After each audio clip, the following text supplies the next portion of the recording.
Today I'm going to be showing you how to have your attendance not be counted as a grade any longer. So you're going to go into your course, and once you're in your course, you need to go to your grade book. Once you are in the grade book, you'll see where it says set up the overall grade. So you'll click on set it up. And over here, you will see that your attendance is counted as a certain percentage of your grade. What you are eventually going to want to do is make that not be a part of your grade, but it doesn't allow you to do that unless all of the percentages equal 100. So what you need to do is make that be 0%.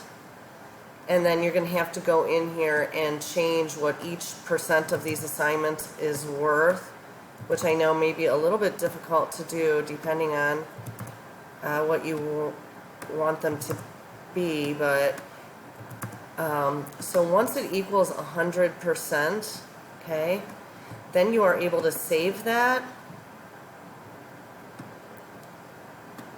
And then you are able to click here and have it say NA, so it is not available for a grade. So that is what you want to do. The only thing that is a little bit difficult here is trying to figure out what you want the assignments that are already in there to be what percentage. If you don't have a lot of assignments in there, then it's pretty easy. It might just be, 50-50 or 60-40 or so on and so forth. Hope this helps.